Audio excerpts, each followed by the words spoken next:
मध्य प्रदेश पटवारी संघ द्वारा आज आयुक्त भू अभिलेख मध्य प्रदेश ग्वालियर के नाम सीहोर एसडीएम को सौंपा अपनी समस्याओं को लेकर ज्ञापन। पटवारी राजेश शर्मा ने जानकारी देते हुए बताया कि बारिश के मौसम में खेतों में पानी भरे होने, मेड़ों में चारा घास खरपतवार बहुत अधिक होने के कारण खेतों पर जा पाना संभव नहीं हो पाता है और बारिश के मौसम में आए दिन जहरीले जीव जंतुओं के निकलने और उनके काटने की घटनाएं होती है। जियो फेंस हेतु प्रत्येक खेत में जाना होगा, जिसके कार्य के दौरान जहरीले जीव जंतु, सर्प, घोड़े आदि के काटने की संभावना से इनकार नहीं किया जा सकता है। किसानों द्वारा अपने खेतों को आवारा पशुओं, जंगली जीवों से बचाने हेतु चारों तरफ तार फेंसिंग कर दी गई है और उसमें बिजली का करंट भी प्रभावित किया जाता है, जिससे एक खेत से दूसरे खेत में जाने में समय लगता है और बिजली के करंट से दुर्घटना होने की संभावना भी बनी रहती है। पिछले वर्ष प्रदेश में 3 पटवारियों की गिरदवारी के दौरान उक्त कारणों से आकस्मिक मृत्यु भी हो गई थी। जियो फेंस गिरदवारी में अधिक समय लगता है। यदि सब कुछ ठीक रहे तो समतल इलाकों में एक दिन में अधिकतम 20 से 25 सर्वे नंबर तथा भौगोलिक रूप से दुर्गम दूरदस्त बेहद पहाड़ी इलाकों में एक दिन में अधिकतम 10 से 15 सर्वे तक की ही गिरदावरी की जा सकती है, जबकि अधिकांश पटवारी हलकों में सर्वे न लगभग 6000 तक है। सारा ऐप सही कार्य न करने, डेटा डाउन रहने व कई तकनीकी दिक्कतों के कारण मौके पर जियो फेंस गिरदावरी में समस्याएं आती है। जियो फेंस में मौके पर सही खसरे पर न पहुंचने पर सारा ऐप में लोकेशन सही नहीं बताकर वास्तविक दूरी से दूर बताता है, जिससे फसल अपलोड नहीं हो पाती है। सैटेलाइट इमेज सही प्रदर्शित नहीं हो रही है। अधिकतर ग्रामों में वास्तविक फसल के स्थान पर धान एवं सोयाबीन की प्रदर्शित हो रही है। जियो फेंस तकनीक पर व्यवहारिक रूप से शासन प्रशासन के अधिकारियों के साथ फील्ड में ट्रेनिंग भी अप्राप्त है।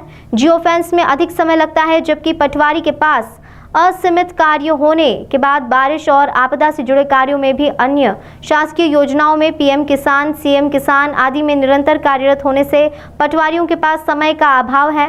उपरोक्त कारणों से जियो फेंस गिरदवारी किया जाना संभव नहीं है। जियो फेंस हटाकर पूर्व की भांति गिरदावरी किए जाने और पटवारियों पर कोई कार्यवाही नहीं किए जाने के आदेश प्रसारित करने के पटवारियों ने मांग की और ज्ञापन सौंपा है। हमने ज्ञापन आयुक्त भू अभिलेख महोदय के नाम और कलेक्टर महोदय के नाम दिया।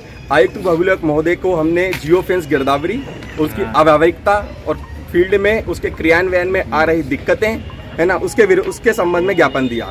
श्रीमान कलेक्टर महोदय को हमने पटवारी संवर्ग की विभिन्न समस्याएं जैसे जियो फेंस गिरदावरी के साथ साथ ही पटवारियों के समयमान वेतनमान न लगना, सीहोर तहसील में हलकों की विरचना विसंगतिपूर्ण होने, पटवारियों के पद अत्यधिक कम होने तथा प्रत्येक पटवारी के पास लगभग अतिरिक्त प्रभार होने, है ना, साथ ही पटवारियों की जो विभिन्न लोकल समस्याएं हैं, जैसे हमारे तहसील में हमारी महिला पटवारियों और पुरुष पटवारियों के लिए शौचालय की व्यवस्था ना होना, है ना, यहाँ पर कोई उनके लिए कॉमन रूम ना होना, ठीक है, हमारे लोगों के इसके अतिरिक्त जो सीआर है वह कंप्लीट नहीं रहती।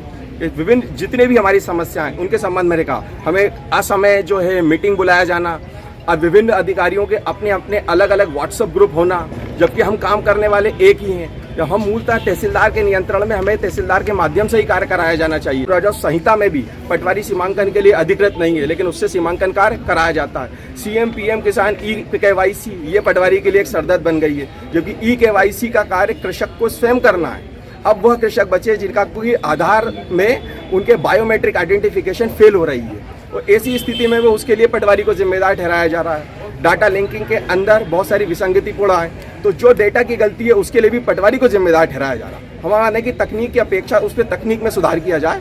बस हमारी ये मूल जो समस्या हैं उनको शीघ्र शासन निराकरण